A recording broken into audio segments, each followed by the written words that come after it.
नमस्कार स्टूडेंट्स, कैसे हैं आप सब लोग। मैं आशा करता हूं आप लोग बहुत स्वस्थ होंगे और अपनी पढ़ाई पूरी मेहनत से कर रहे होंगे। आप सभी का स्वागत है Byju's exam prep IAS Hindi के यूट्यूब चैनल पर।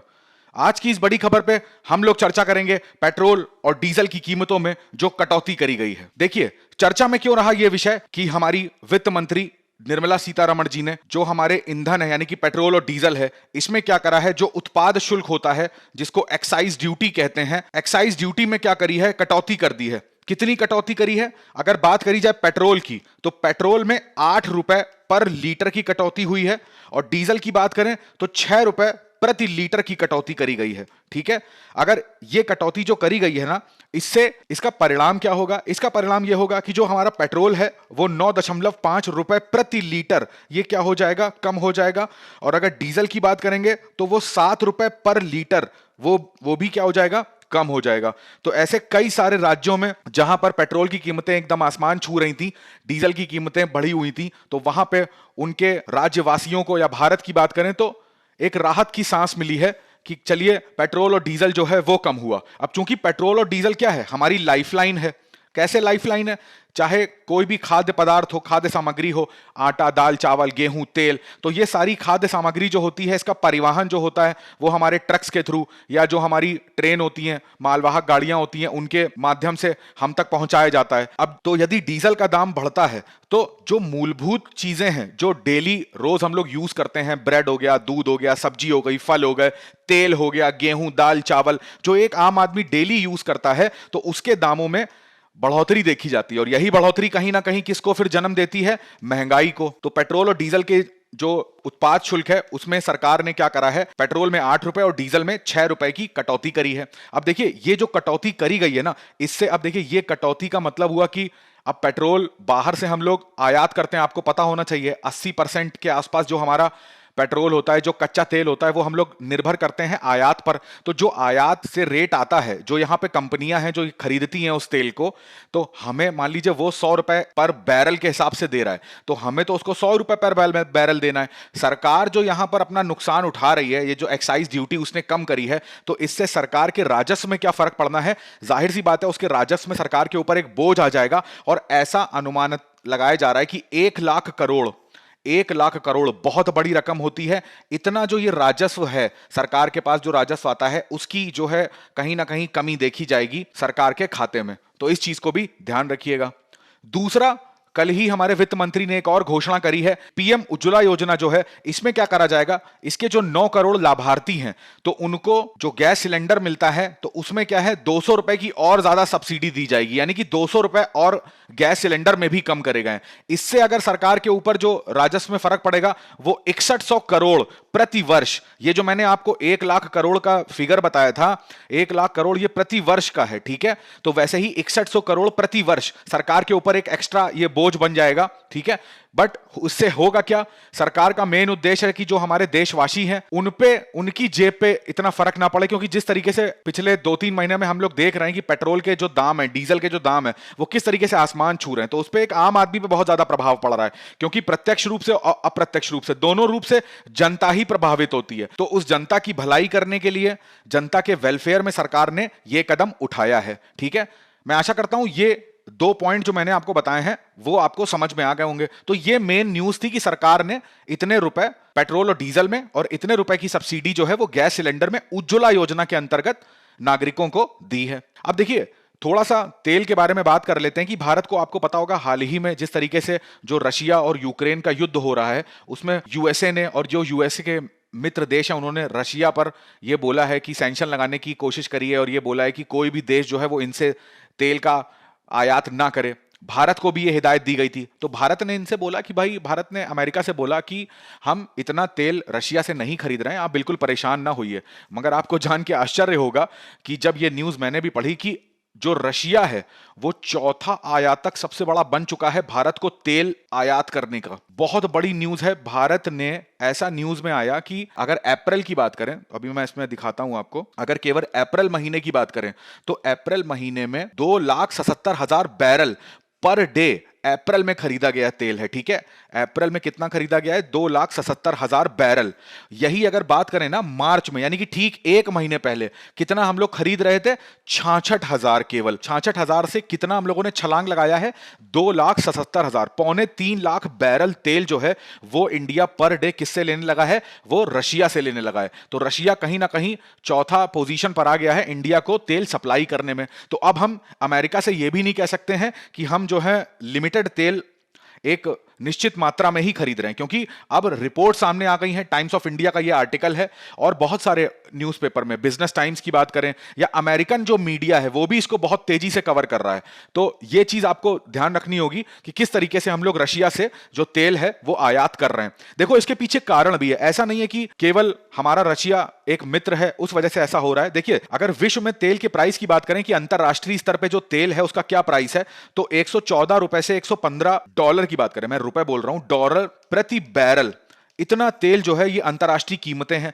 अगर रशिया की बात करें ना तो रशिया हमें $70 पर बैरल इस कीमत पे तेल दे रहा है। तो जाहिर सी बात है इसमें देखिए अंतर आप देखेंगे तो आपको पता लग जाएगा कि $40 का एक बैरल पे डिफरेंस है, और $40 एक बैरल पे बहुत ज्यादा है। और जितना बैरल 2,77,000 में, अगर इसमें आप 40 जो हमें $40 का फायदा हो रहा है, आप केवल अगर उसी को निकालेंगे तो एक बहुत बड़ा राशि सामने आ जाएगी जो हम किसी और आर्थिक अपनी जरूरतें पूरी करने के लिए हम उसमें इस्तेमाल कर सकते हैं। ठीक है, तो पहली चीज तो उसका तेल जो रशिया हमको दे रहा है वो बहुत कम कीमतों पर दे रहा है। दूसरी चीज, रशिया यूक्रेन युद्ध से कई तेल के मार्ग ऐसे हैं जो बाधित हो चुके हैं, है ना। तो वो मार्ग बाधित हैं, तो अभी मान लीजिए ए पॉइंट से बी पॉइंट पे आना है, तो अभी यहां से आना है तो मान लीजिए 100 किलोमीटर की जर्नी है, 100 किलोमीटर की यात्रा तय करनी है, परंतु ये मार्ग जो है वो युद्ध के कारण बाधित है। तो अब क्या है कि ए से बी तक आने का एक ये मार्ग है जिसकी जो दूरी है वो लगभग मान लीजिए 300 किलोमीटर हो जाती है। तो जाहिर सी बात है जब इतनी दूरी तय करके कोई जहाज जो है वो तेल लेके आएगा तो वो तेल अपना महंगा बेचेगा।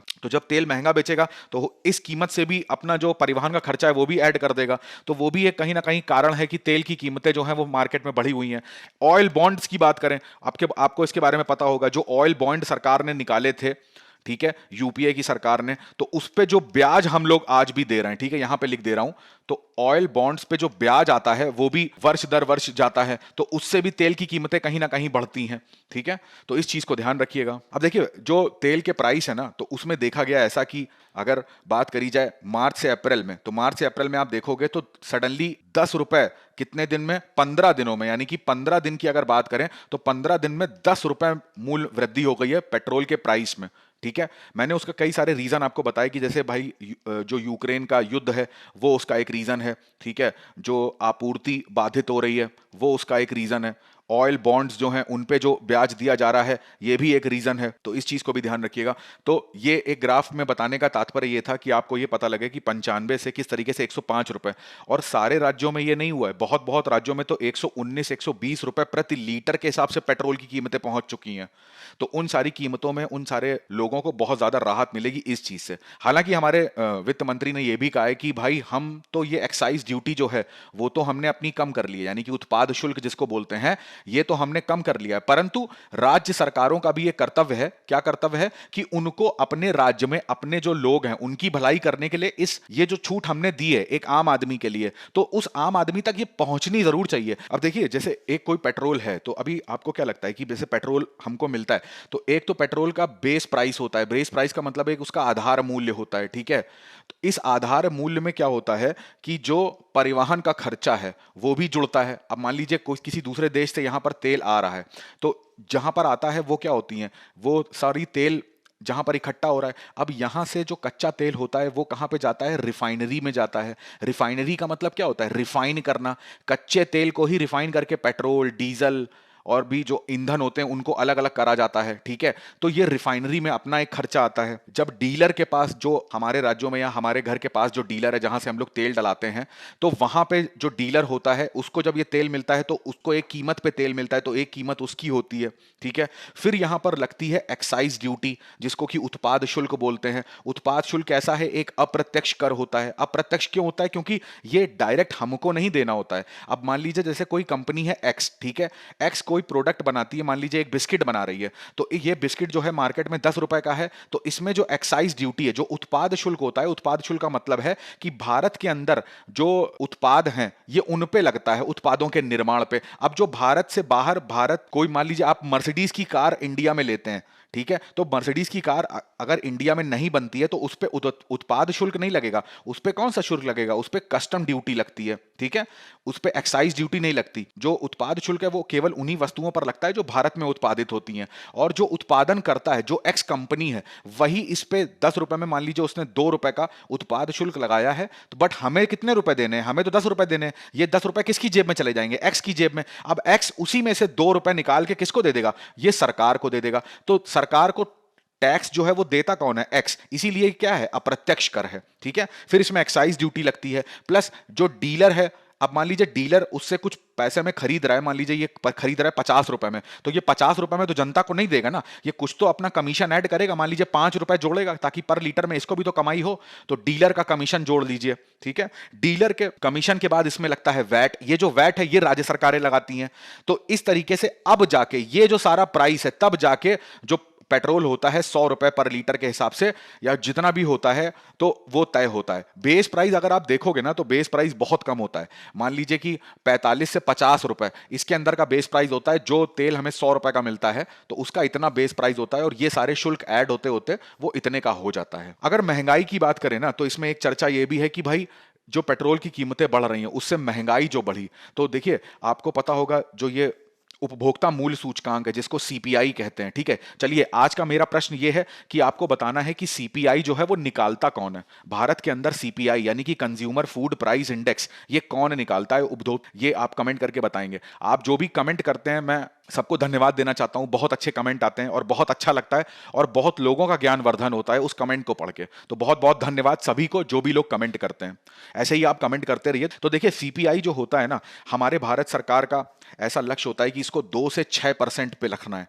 परंतु ये देखो सीपीआई कितना पहुंच गया, ये 7 दशमलव कुछ 7.9 या 8% मान लें, तो 8% के ऊपर आंकड़ा ये छू रहा है सीपीआई। तो ये बहुत ज्यादा तेजी से ये बढ़ रहा है ऊपर, जिसको सरकार को किसके अंडर में लाना है, 2 से 6% के अंडर में लाना है। हालांकि सरकार का यह भी लक्ष्य है कि भाई कुछ नहीं तो 7.5% जो है सीपीआई, इसको इसके अंदर ले आया जाए, वही हमारा लक्ष्य है। अभी 6% वाला तो बहुत थोड़ा सा मुश्किल पड़ेगा, क्योंकि हुआ क्या है कि कोविड के कारण कई सारा जो उत्पादन था वो हमारा बंद हो गया, ठीक है। तो उस उत्पादन को वापस से रिवाइव करने के लिए जो ये कंपनियां हैं, इनको काफी ज्यादा छूट देनी पड़ेगी सरकार को। दूसरा, कोविड-19 में जो सरकार ने सरकारी उपाय करे थे, हॉस्पिटल लगाए, वैक्सीन लगवाई, वेंटिलेटर्स के बारे में, मास्क के बारे में, सैनिटाइजर के बारे में, तो ये सारी जो सुविधाएं हमको सरकार ने दी, तो उसका पैसा भी सरकार कहीं ना कहीं से वसूलेगी, तो उसका भी फर्क कहीं ना कहीं तेल की कीमतों में दिखा है। और जब तेल महंगा होगा तो हर चीज महंगी होगी। सबसे ज्यादा देखिए ये प्राथमिक चीजों की बात कर रहे हैं जो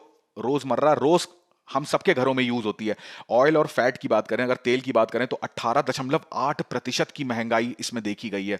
सब्जियों पर देखिए 11% की, जो जूते हैं उन पे देखिए 11% की, मीट और फिश पे 9% की। तो जो मूलभूत आवश्यकताएं हैं वो सब महंगी हैं, यानी कि 6% का जो लक्ष्य है, तो 6% से तो बहुत ज्यादा ऊपर ये जा रही हैं। और सबसे ज्यादा तो तेल यूज होता है भाई, किसी घर में 2 टाइम का खाना, 3 टाइम का खाना, 4 टाइम का खाना, तो भोजन तो सबसे आवश्यक चीज है, तो उसका अगर तेल महंगा है तो फिर पूरा ओवरऑल जो भोजन है वही महंगा है, ठीक है। तो ये एक बताने का तात्पर्य था कि आपको पता होना चाहिए कि किस तरीके से जब तेल की कीमतें कम होंगी तो इन सारी चीजों पर इसका प्रत्यक्ष प्रभाव पड़ेगा। तो यही सरकार ने यही बोला है कि भाई हमको क्या करना है, पीपल फर्स्ट, यानी कि हमारे लोग जो हैं, हमारे जो भारतीय नागरिक हैं, वो प्रथम स्तर पर आते हैं। तो जो भी हम काम करेंगे वो लोकहित में ही करेंगे, और जो ये पेट्रोल और डीजल के दामों में एक्साइज ड्यूटी कम करी गई है, ये भी लोकहित में किया गया एक प्रयास है, ठीक है। चलिए आज के वीडियो में बस इतना ही। मैं आशा करता हूं जो पॉइंट्स मैंने आपको बताए हैं वो आपको समझ में आ गए होंगे। अगर आपको आज का वीडियो अच्छा लगा है तो लाइक करना, कमेंट करना और सब्सक्राइब करना बिल्कुल भी मत भूलिएगा। मिलते हैं अगले सेशन में, तब तक के लिए अपनी पढ़ाई करते रहिए, स्वस्थ रहिए, अपने परिवार वालों का ध्यान रखिए। बहुत बहुत धन्यवाद।